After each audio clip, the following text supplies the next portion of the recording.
Velkommen til Maskinmestrenes podcast. I dag har vi besøg af Gustav Schmidt Hansen. Gustav er et mangeårigt medlem af bestyrelsen for Maskinmestrenes Forening, men Gustav kan skrive rigtig mange ting på sit CV, udover naturligvis maskinmester. Så kan Gustav også skrive forfatter på. Gustav har skrevet flere bøger selv og hjulpet andre med at skrive bøger. Højdepunktet for mig er nok mindetavlen, hvor Gustav har beskrevet og de her faldende, eller omkommende danske maskinmestre, som omkom under krigen, som deres navne står på vores mindetavle hernede i indgangen, men også bogen om indrigsfarten, malmtransporten, og som jeg sagde derudover hjulpet andre til at skrive bøger. Så har du også den her interesse i krigssejlerne. Vi plejer at være over med middagen og lægge en krans. Det var vi senest her 5. maj, hvor du også holdt en glimrende tale over. Men du kan selv fortælle, Gustav. Du får ordet. Jamen, tak skal du have, Lars. Og allerførst tak for, at vi har fået muligheden for at lave den her podcast i dag. Jo, altså indledningsvis skal jeg lige nævne jo, at der jo under hele 2. verdenskrig blev bygget 7.500 skibe, nye skibe på verdensplan, og der alene byggede jo så USA 5.000, og Liberty-skibene udgør en stor del af den industrielle formåen, som USA frembragte i perioden fra 41 til 45, der blev der bygget 2.710 Liberty-skibe. Men i virkeligheden, der går historien om Liberty-skibene jo tilbage til præsident James Monroe, der jo lagde navn til Monroe-doktrinen fra 1823. Og doktrinen vendte sig imod europæisk kolonisering på den vestlige halvkugle, men den deklarerede også, at USA ikke ville blande sig i europæiske magters stridigheder, medmindre USA's egne interesse bliver truet. Og det er måske en parallel til, at vi ser udviklingen i krigen i Europa i dag. Men under 1. verdenskrig kom USA jo meget sent med.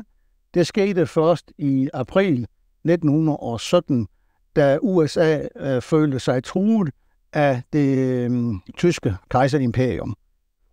Og så var der jo en ting, som var yderligere kendetegnet dengang, at for amerikanske redere var det billigere at sejle med udenlandstonnage, end det var at bygge egne skibe. Og derfor havde USA ikke tilstrækkeligt med egne skibe. Så det kom jo som et chok for dem, at de rent faktisk ikke havde skibe nok. Og da krigen i Europa trak op der i midten af 30'erne, at nu skulle USA bygge 50 skibe årligt til handelsflåden, som også kunne bruges af US Navy, hvis det blev nødvendigt. Og i 38 blev det hævet til 100 skibe, og da krigen var en realitet i 1939, blev det hævet til mere end 1200 skibe på årsbasis. Og det var jo virkelig en kæmpe opgave. Men admiral Emery Scott Land, der var formand for United States Marine Corporation, han havde en løsning. Der blev udtaget en engelsk skibstype, som blev bygget i England fra 1870. Og den blev så modificeret til den var tilpasset amerikanske konstruktionsprincipper. Det er sådan den indledende vis der. Og så sker der jo det, at man skulle finde ud af, hvor meget var det, de skulle laste. Og de lastede omkring 10.000 tons, og maskinen skulle være en 3-gangs ekspansionsdampmaskine. Og dampen blev leveret fra 2 kedler med 4 oliefyr i hver, 4 brændere i hver kedel. Farten skulle så være 11-12 knob, og der skulle være en bunkerkapacitet til omkring 20.000 sømil. Det krævede dengang en besætning på lidt over 40 personer, men plus en kanonbesætning til at betjene en 4-tommer kanon agter, plus et x antal luftværnskanoner. Men der var også en anden person, som en fremtrædende person i den sammenhæng. Han hed Henry John Kaiser, og han blev kendt for følgende citat: der er ingen forskel på at bygge broer, veje, havne, skibet, eller for den sags skyld sælge marmelade. Det er kun et spørgsmål om talent, organisation og så jo naturligvis penge. Og Kaiser havde desuden, han var i øvrigt kendt for bilindustrien, og men ikke så meget kendt som Ford for eksempel, men alligevel. Men han havde løsningen, og det var 17 samlebåndsværfter fordelt fra østkysten hele vejen rundt om USA. Og så var der fra 42 stater, der leverede komponenterne og transporterede dem ud til de her samlebåndsværfter, som så samlede skibene. De første skibe, de blev knittet, men efterhånden gik man jo så over til svejsning, og efterhånden som erfaringen med svejsearbejdet blev øget, jamen så blev arbejdstiden også væsentligt nedsat.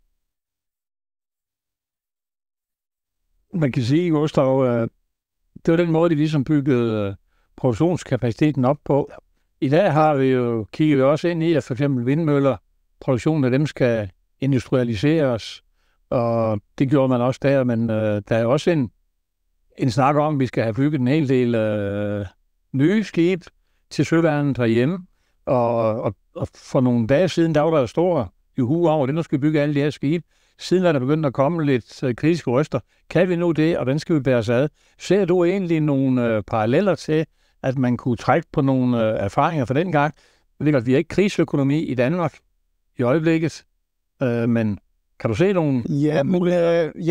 Jamen helt bestemt, Lars. Og så skal man jo ikke glemme, at på Lindøværftet i sin tid, da det eksisterede fra 1959 og så frem indtil det lukkede i sin tid, de principper, som Lindøværftet var bygget op på, var jo netop bygget op på de erfaringer, man havde dengang fra bygningen af Liberty-skibene. Så jo, det kan jeg sagtens se, og jeg kan også godt se på sigt, at man kan gøre det igen, men det er ikke noget, man gør overnight. Det kræver, som nævnt igen, store investeringer.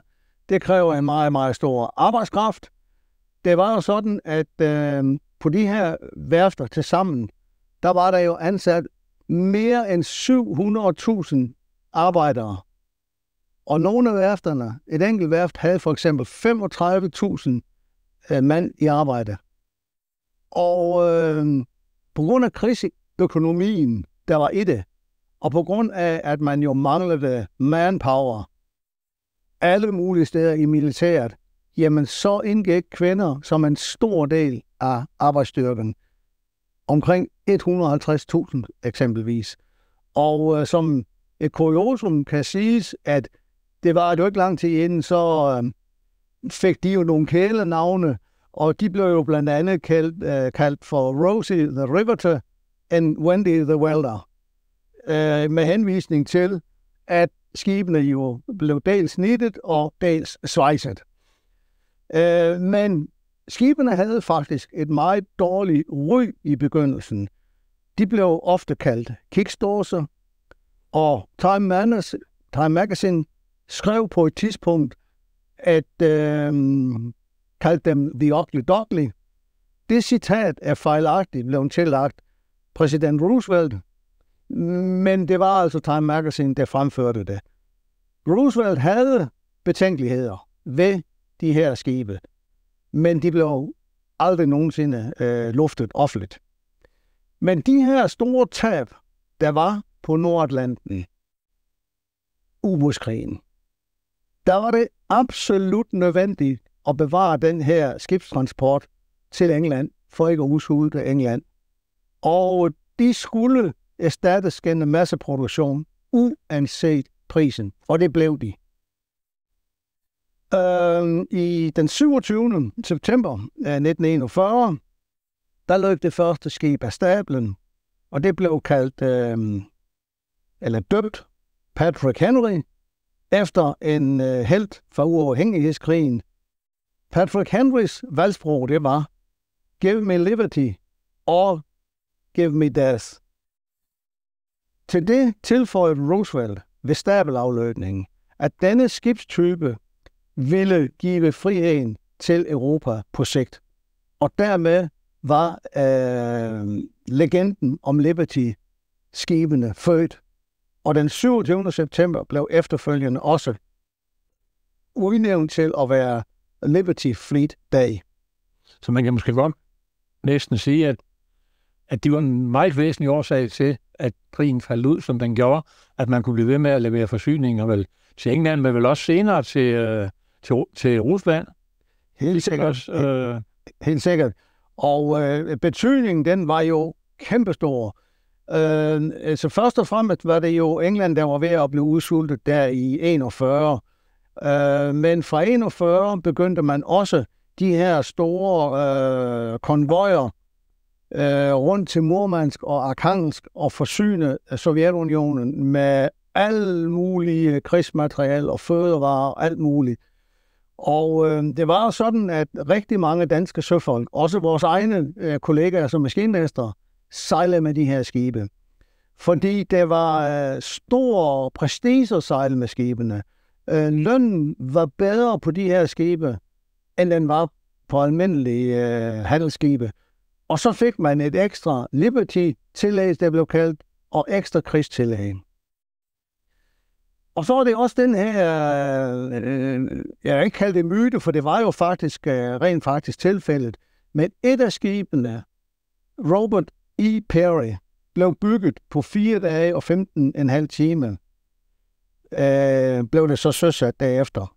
Og efter yderligere 3 dage gik det skibet ud på sin jomfrurejse den 20. november. Det var en rekord på 7,5 dage. Til den historie hører så jo også, at det var kun det ene skib, der blev bygget så hurtigt. Men man havde brug for en patriotisme i samfundet, og derfor havde man brug for at vise, at det virkelig kunne lade sig gøre. Men der blev virkelig leveret skibe meget hurtigt efter hinanden. Og det siger sig jo også selv, fordi perioden var jo 4 år, og der blev der så leveret de her 2.710 skibe. Så det, man kan jo roligt sige, det gik stærkt. Det er sådan rundt regnet 2 skibe om dagen, lige præcis. Leveret lige præcis. I den periode. Lige præcis. Og så var det jo, at et af værfterne på et tidspunkt, The Delta Shipbuilding Company i New Orleans, de fik ordre på at designe og bygge 24 specialskibe til kul. Fordi de blev så kaldt Liberty Collies. De havde midtskibsbygning, og så havde de maskinen agter. Og det var jo for at undgå de lange akseltunneler, for eksempel. For at holde gejsten op, fordi det der med at kunne vise, at man kunne bygge et skib på godt 7 dage, det var jo ikke nok. Der var også andre ting, der var med til at holde gejsten op i samfundet. Der fandt man ud af, at enhver gruppe i samfundet kunne der tegne obligationer for $2 millioner. De kunne foreslå et navn. Og skibene, de blev fortrinsvis opkaldt efter berømte amerikanere, rigtig mange fra uafhængighedskrigen, men der var også undtagelser. For eksempel, for at nævne et par stykker, Francis O'Hara, det var en purser, der udviste en heldemodig indsats, da hans skib blev sænket. Eller et sjovt navn, State Store Canteen, det var opkaldt efter en klub i New York for militærfolk. Og så var der også USO, der var en soldaterorganisation i Amerika. Og sådan var det hele vejen igennem. Og som et kuriosum kan jeg også fortælle, at et af skibene rent faktisk blev opkaldt efter Jacob A. Riis fra Ribe. Det var danskeren, der med foto dokumenterede New Yorks slum, og så var han i øvrigt en bonkammerat eller ven med med Roosevelt. Det har nok hjulpet lidt. Så. Det har nok hjulpet lidt. Gustav, du nævnte også noget med, for i imødegå den her, man kunne vel kalde det krigstræthed, hvis den begyndte at indfinde i USA, til hvilken den gjorde. Altså i dag snakker vi også meget om en snigende krigstræthed i forbindelse med krigen i Ukraine. Har du nogen fornemmelse af, hvordan det stod til der i USA dengang, siden man lavede de her tiltag med at opildne befolkningen og sådan noget, eller? Ja, altså det var jo det, som jeg lige nævnte, det der med at give et navn, og sådan, så havde man også The Workers' Day, alt sammen for at skabe en vis patriotisme i samfundet og være med til at opildne befolkningen. Men der var jo også en anden sjov ting, det ved jeg ikke om det er, men det var et kendsgerning.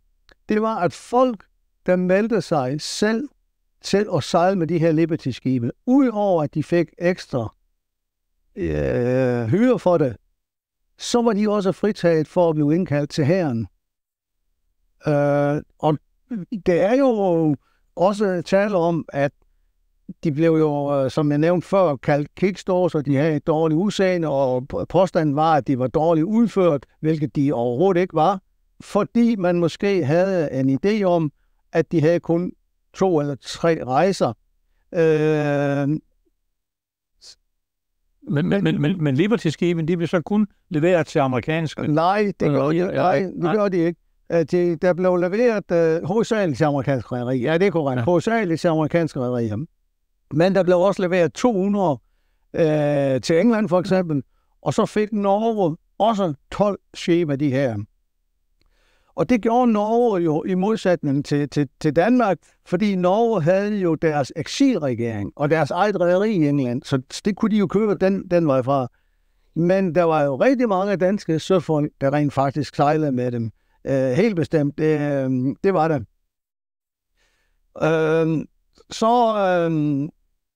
For den her snak om, jamen, de kunne jo risikere at række over og den slags ting, der blev jo så også sat undersøgelse i gang. Og der er en kendsgerning, at der var nogen af dem, der havde strukturelle fejl.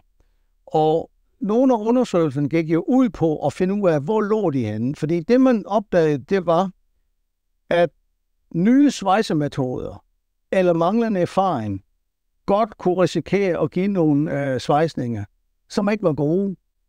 Og når ude i Atlanten kunne skibene også blive udsat for, at en så lav temperatur, at man rent faktisk knækker det over og livrer sig. Men det er kun kendskab til, at 17 skibe gik ned pludselig, uden videre. Fordi den situation med ubådene, jamen den galt jo for alle skibe under alle omstændigheder. Der var også selvfølgelig den kendsgerning, at da produktionshastigheden var så høj, så kunne man risikere at få noget stål, hvor at kulstofindholdet var for lav, altså at stålet var sprødt. Og det skulle man jo selvfølgelig imødegå. Så derfor blev det også tilknyttet nogle universiteter, hvor at man hele tiden forskede i, hvad kunne gå galt, og hvor var risikoen stor, og i den duer den. Det kan jo godt være, at de er begyndt at indføre kvalitetskontrol der måske. Ja, men det tror jeg faktisk. Det er måske en spæde start til, at man begynder at se og producere på den måde også kvalitetskontrol der. Og sikkert også gjort nogle erfaringer, da man skulle til at begynde at lave offshore-installationer ude, hvor det var koldt. Men ja, så går tiden, men så er der også stil af. Jeg tænker, at der var mange Liberty-skibe med. Jeg tror faktisk, der er rigtig mange, der ikke er klar over, hvad danske søfolk egentlig bidrog med der. Men det er du. Ja, men det er rigtigt. Altså, Liberty-skibene blev også i høj grad indsat ved D-dagen, Operation Overlord. Og der er jo i hvert fald kendskab til, at 800 danske søfolk deltog. De deltog også på danske skibe, men en stor del af dem deltog også på de her Liberty-skibe. Men selvfølgelig var der var også danske søfolk, der omkom på de her skibe her. Og jeg har specielt kendskab til, at 3 af vores kollegaer sejlede med de her skibe, og de er også nævnt på mindetavlen nede i foyeren, og selvfølgelig også beskrevet i bogen Mindetavlen. Og den ene af dem, det var andenmester Alf Østergaard fra Esbjerg, der sejlede på Timothy Pickering, der blev sænket den 13. juli 1943 i et italiensk luftangreb. Og førstemester Ole Jørgen Albertsen, han var med Richard Hovey, der blev torpederet den 29. marts 1944 af en japansk ubåd. Og så var der tredje mester, Arne Jørgensen, der var med Dan Beard, der blev torpederet af ubåden U-1202. Og alle 3 maskinmestre, deres skæbne er omtalt i bogen Mindetavlen og fremhævet der. Under B-dagen, der, som jeg nævnte før, var der også sat mange ind. Og der er kendskab til, at i hvert fald 15 danske søfolk omkom ved D-dagen. Og det er jo her den 6. juni, der er det jo 80-årsdagen. Når der bliver... Undskyld, hvad siger jeg? Nej, men vi plejer jo at være over ved Mindeankeret i Nyhavn her den 5. maj, for at mindes prissejlerne der. Men der er også noget her i forbindelse med 80-årsdagen den 6. juni. Det er korrekt. Altså, vi har i søfartsorganisationerne, at vi blevet enige om, at vi lægger en krans med bånd her ved Mindeankeret, for vi har jo haft 5. maj arrangementet. Men nede ved Utah Beach, ved sømanden nede i Utah Beach, der rejser forretningsbestyrelsen fra Mindefonden ned her, og er med til et arrangement, 80-års arrangement, ja. Så den her risiko, eller at de var særligt udsatte Liberty-skibene, som i virkeligheden ikke var tilfældet, men det er den myte, der er det. Så er der faktuelt, at der gik 400 Liberty-skibe til ved regulære krigshandlinger. Og der var 100 skibe, der krigsforliste under andre forhold. Men der er kun de 19, hvor man med 100% ved, at de knækker over. Men mere end 2.000 af de her Liberty-skibe, de overlevede rent faktisk krigen. Og da krigen sluttede ude i Fjerne Østen, den 2. september 1945, der var US Marine Corporation allerede gået i gang med at afvikle de skibe, der stadigvæk var i drift. Og man var også fra efteråret 1943 gået i gang med en modificeret udgave af Liberty-skibene, som kom til at hedde Victory-skibe. Det vender jeg lige lidt tilbage til. Men i dag, der er der jo kun 3 af de her Liberty-skibe tilbage, og der ligger et i Grækenland, og så ligger der et, der hedder John Brown i New York, som er erklæret national mindesmærker. Og til John Brown knytter sig også den historie med, at skibene var jo bygget som regulære fragtskibe. Men undervejs fandt man ud af, at man manglede jo folk. Og det skulle helst være så uddannede folk så hurtigt som muligt. Så der begyndte man på John Brown at udvikle princippet med skoleskibe. Det som A.P. Møller, J. Laursen, DFDS og ØK senere tog op 20 år efter. Det begyndte man med på den der John Brown. Og så ligger der i San Francisco, der ligger der Jeremy O'Brien. Det er et privat foretagende, der ejer skibet. Det er i original stand, og det er omdannet til et sejlende museum, som jeg havde fornøjelsen at besøge i 2019, hvor at man rent faktisk tørnede maskinen, og mig og en anden kollega, maskinmesterkollega, Vi var ombord og få en særlig rundvisning af det her skib, fordi de var jo begejstret for, at der kom danske maskinmester over for at se deres vidunder. De tjener deres penge ved at med jævne mellemrum og sejle ud i San Francisco-bugten med betalende gæster. En gang om ugen bliver maskinen tørnet. Man skifter med at sætte fyr på henholdsvis bagbord, kæl eller styrbordkæl eller vice versa. Der møder en maskinbesætning ind til midnat, og så møder maskinchefen kl. 6 om morgenen, og når det hele er varmet op, så bliver det overleveret til ham, og så tørner man maskinen et helt døgn. Og så går det en uge mere, og så gør man det samme igen. Så kunne man jo godt, jeg ved ikke, om du har tænkt over det, Lars, men faktum er det jo, at hvordan med danske rederier efter, fordi mange skibe, 600 skibe, blev jo leveret til Europa. En del græske rederier startede rent faktisk op ved at købe billige Liberty-skibe. Men for danske rederers vedkommende, der var der i begyndelsen ikke den store interesse. De var simpelthen efter danske reders principper, var det ikke moderne nok. Fordi danske redere var jo begyndt at gå over til motorskibe, og havde jo gjort det helt tilbage fra ØK Zealandia i 1913. Men alligevel. Men en ting mere var det også, at de her skibe, de skulle betales i dollars, og dem havde i Danmark ikke ret mange af under krigen. Så det var faktisk Handelsministeriet, der yderligere også skulle give tilladelse til det.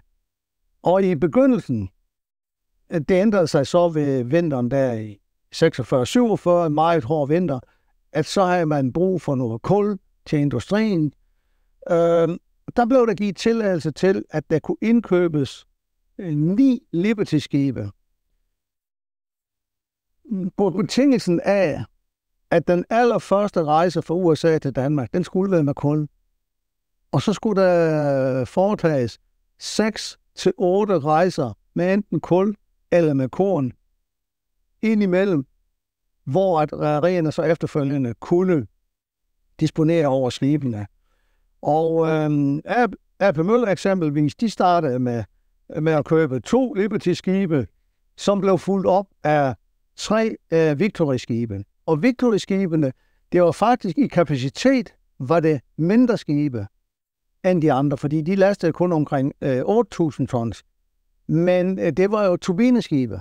Det var den store udvikling, der var gældende for Victory-skibene. Og ØK startede ud med 3 Liberty-skibe, som blev fulgt op med yderligere 3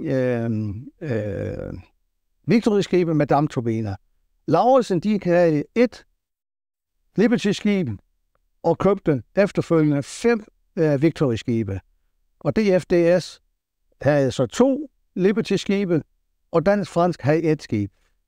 Men kendetegnende var, at skibene var ikke ret lang tid i de her danske rederier. Fordi under Koreakrigen fra 50 til 53, der var der kæmpe store efterspørgsel efter second-hand tonnage, hvilket betød, at i hvert fald Dansk Fransk fik det dobbelte ud af det i fortjeneste ved at sælge deres ene Liberty-skib.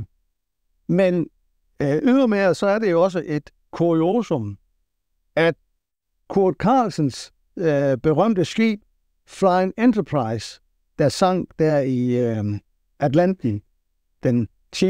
januar 1952, efter 3 ugers kamp mod elementerne, det var faktisk et Victory-skib, som hed Cape Kumukaki. Så jo, der knytter sig rigtig meget historie til dem, på den ene og den anden måde. Det er rigtig spændende at høre om, at som start med at sige, man kan selvfølgelig mærke det store engagement i det her. Og jeg skulle måske også lige nævne, at du er jo også Maskinmesternes Forenings repræsentant i Frihedskampens Veteraners Mindefond, hvor jeg også ligesom markerer nogle af de punkter, der er for danske søfolks deltagelse i 2. verdenskrig, og vel også, at deres andel i, at vi blev betragtet som allieret. Jamen, det er rigtigt, Lars.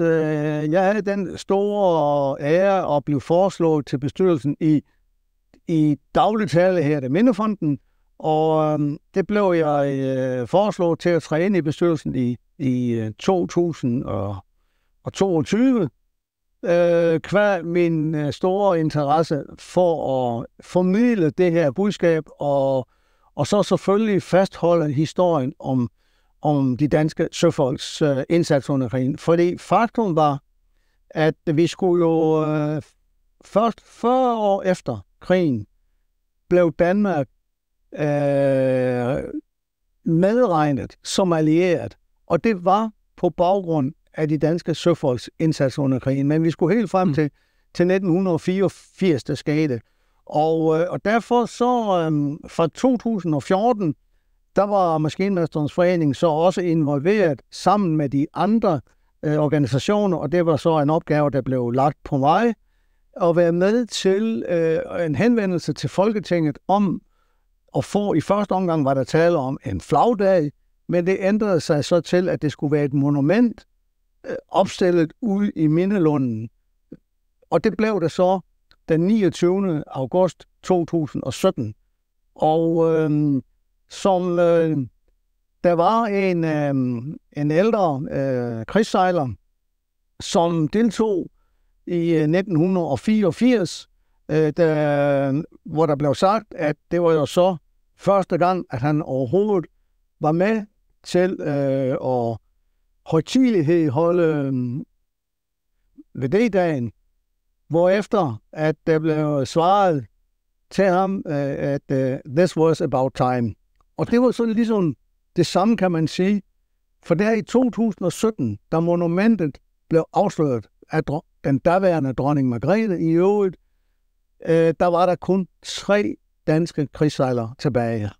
Så der er ikke mere, men historien om krigssejlernes indsats, synes jeg, er vigtig at fastholde. Og det er mit engagement årsagen til det, faktisk. Og skulle der nu være nogen, som har tænkt, det her, det vil jeg gerne vide noget mere om, så dels holde øje med aktivitetskalenderen, der er til Gustav, du er ude og holde foredrag. Ja. Forskellige foredrag har der på paletten, men alle sammen relateret til noget historisk. Og der er sikkert også noget andre steder, du holder foredrag ved i lokale pensionistforeninger, hvad det nu ellers måtte være. Hardeværker jonglerer du også på. Så, og for øvrigt fortalte du mig, at i weekenden har der været rundviser hernede på Holmens skibe der på den gamle fregat. Ja. Så endnu gang, tak fordi du vil komme til København og dele din viden med os. Jamen, tak for det, Lars, og jeg håber, at vores kollegaer rundt omkring i verden vil tage godt imod vores lille snak her. Tak for det. Du har lyttet til Maskinmesternes podcast, en podcast fra Maskinmesternes Forening. Tak fordi du lyttede med.